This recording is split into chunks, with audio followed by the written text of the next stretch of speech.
ഇന്ന് നല്ല മഴയാട്ടോ, ഗംഭീര മഴ. 2-3 ദിവസമായിട്ട് നല്ല മഴയാണ്. അപ്പൊ എല്ലാവരും സേഫ് ആയിട്ട് ഇരിക്കണമെന്ന് വിശ്വസിക്കുന്നു. അപ്പം മഴയത്തൊക്കെ പുറത്തിറങ്ങുമ്പോൾ എല്ലാവരും സൂക്ഷിക്കണം. നമ്മൾ ഇന്ന് മഴയത്ത് നമുക്ക് വൈകുന്നേരം നോക്കിയപ്പോൾ ചായക്ക് ഒന്നുമില്ല കടി. അപ്പൊ ഇന്ന് കുറച്ച് ചക്ക ഞാൻ ഫ്രീസറിൽ എടുത്ത് വെച്ചിട്ടുണ്ടായിരുന്നു, പച്ചച്ചക്ക അരിഞ്ഞിട്ട്. അപ്പൊ ഞാൻ വിചാരിച്ചു ചക്ക കൊണ്ടൊരു പൊക്കുവട ഉണ്ടാക്കാന്ന്. ഒരു വെറൈറ്റി നമുക്കൊന്ന് ഉണ്ടാക്കി നോക്കാം. ഞാൻ ചക്കയുടെ മുറുക്ക് കഴിഞ്ഞ സീസണിൽ ഇട്ടിട്ടുണ്ടായിരുന്നു, നമ്മുടെ ചാനലിൽ ഇട്ടിട്ടുണ്ട്.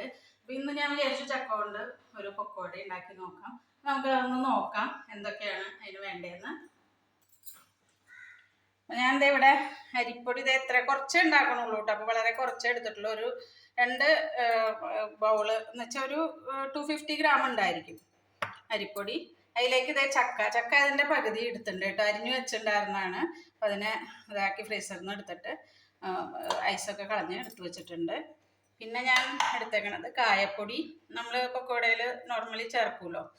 പിന്നെ എക്സ്ട്രാ ചേർക്കുന്നതെന്ന് വെച്ചാൽ വെളുത്തുള്ളിയും ചുവന്നുള്ളിയും. അത് ടേസ്റ്റ് ഇഷ്ടമാണെങ്കിൽ വളരെ ടേസ്റ്റിയാണ്. ഇങ്ങനെ ചേർത്ത് കഴിഞ്ഞാൽ ടേസ്റ്റ് വെളുത്തുള്ളിയുടെ ഇഷ്ടമാണെങ്കിൽ ഇത് ചേർക്കുന്നത് നല്ലതാണ്. അപ്പോൾ അത് എടുത്തിട്ടുണ്ട്. ഒരു 4-5 അല്ലി വെളുത്തുള്ളിയും ബാക്കി ചുവന്നുള്ളിയാണ്. 5-10 അല്ലി ചുവന്നുള്ളി ഉണ്ടാവും. പിന്നെ ഉപ്പ്, മുളക് പൊടി, പിന്നെ വെളുത്ത എള്ള് ആവശ്യത്തിന് നമുക്ക് ചേർത്ത് കൊടുക്കാം. അപ്പം ഇത് നമുക്ക് ആദ്യം തന്നെ ഒന്ന് അരച്ച് എടുത്തിട്ട് വരണം. മിക്സിയിൽ നമുക്കൊന്ന് അരച്ചെടുക്കാം.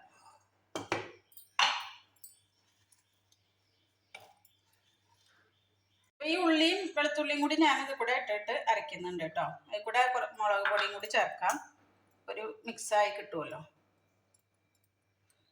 നമുക്കിതൊന്ന് അരച്ചെടുത്തിട്ട് ബാക്കി സാധനങ്ങൾ മിക്സ് ചെയ്യാം. ചക്കതേ അരച്ചെടുത്തിട്ടുണ്ട് കേട്ടോ, ഉള്ളിയും വെളുത്തുള്ളിയൊക്കെ കൂടി മുളക് പൊടിയൊക്കെ കൂടി. ഇനി നമുക്കിത് ഇതിലേക്ക് പാത്രത്തിലേക്ക് ഇട്ട് കൊടുക്കാം. വെള്ളം നമ്മൾ നോക്കിയിട്ട് ചേർത്താൽ മതി. വെള്ളം ഈ മാവിൻ്റെ വെള്ളത്തിൽ തന്നെ നമുക്ക് മിക്കവാറും കുഴയ്ക്കാൻ പറ്റും. പോരാന്ന് വെച്ചാൽ മാത്രം ചേർത്ത് കൊടുത്താൽ മതി കേട്ടോ.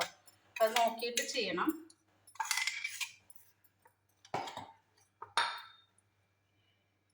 പൊടി കുറേശ്ശെ ഇട്ടിട്ട് കുഴച്ച് കൊടുക്കാം.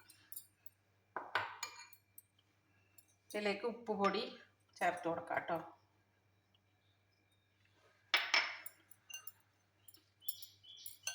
ഒന്നൊരു സോഫ്റ്റ്നെസ് കിട്ടാൻ വേണ്ടി വേണമെങ്കിൽ ഒരു ലേശം വെളിച്ചെണ്ണ, ബട്ടർ വേണമെങ്കിൽ ബട്ടർ ചേർത്ത് കൊടുക്കാം. ബട്ടറിൻ്റെ ഒരു ടേസ്റ്റ് കിട്ടും. ഒരു ലേശം വെളിച്ചെണ്ണ ചേർത്ത് കൊടുക്കുന്നുണ്ട്. നന്നായി കുഴച്ചെടുക്കാം. നമുക്കിതിലേക്ക് കായപ്പൊടി ചേർത്ത് കൊടുക്കാം കേട്ടോ.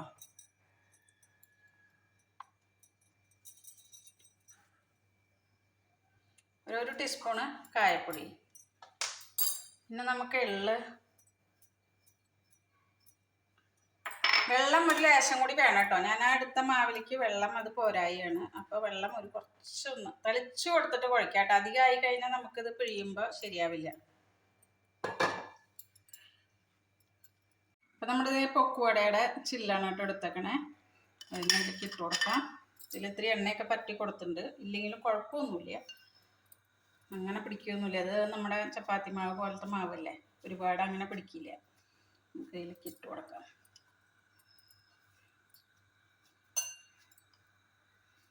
പിന്നെ വെളിച്ചെണ്ണയാണ് കേട്ടോ ചൂടാക്കാൻ വെച്ചിരിക്കണം. അപ്പം റിഫൈൻഡ് ഓയിലാണെങ്കിലും കുഴപ്പമൊന്നുമില്ല, വെളിച്ചെണ്ണയിലാണെങ്കിൽ കുറച്ചും കൂടി ടേസ്റ്റി ആയിരിക്കും ഇത് മാത്രം.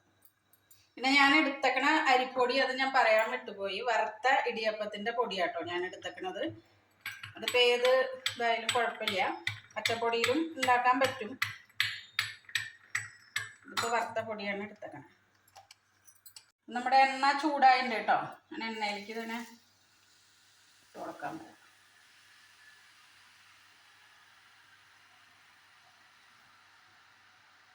എണ്ണ തീയൊന്ന് കുറച്ച് വെച്ച് കൊടുക്കുന്നുണ്ട്.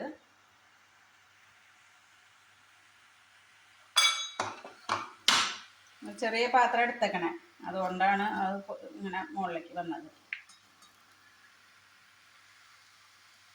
ഇതൊന്ന് നമുക്ക് മറിച്ചിട്ട് കൊടുക്കാം. ഒരു ഭാഗം ഒന്ന് മൂത്ത പെട്ടെന്ന് ആവും കേട്ടോ. അത് അധികം കട്ടിയൊന്നുമില്ലല്ലോ.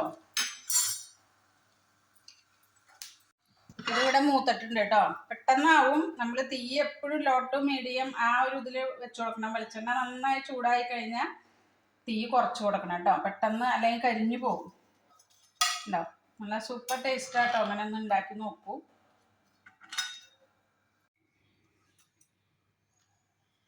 അപ്പം ഇതൊരു റിബൺ പക്കോട പോലെ വന്നേക്കണേ കേട്ടോ. നല്ല ടേസ്റ്റാണ്. ഞാനൊന്ന് കഴിച്ചിട്ട് പറയാം. നല്ല ക്രിസ്പിയുമാണ്, നല്ല ടേസ്റ്റ് ഉണ്ട്, നല്ല സോഫ്റ്റുമാണ്. അപ്പം നമ്മൾ വീട്ടിൽ ഇങ്ങനെയൊക്കെ ഉണ്ടാക്കുകയാണെങ്കിൽ പുറത്തുനിന്നുള്ള സാധനങ്ങൾ നമുക്ക് അവോയ്ഡ് ചെയ്യാൻ പറ്റും. ഒരു ബുദ്ധിമുട്ടില്ല, സിമ്പിളായിട്ട് ഉണ്ടാക്കിയെടുക്കാൻ പറ്റുന്നതാണ്. എല്ലാവരും ട്രൈ ചെയ്ത് നോക്കിയോളൂ. വീണ്ടും ഒരു വീഡിയോ വരുന്നവരേക്കും ഓക്കെ, ബൈ.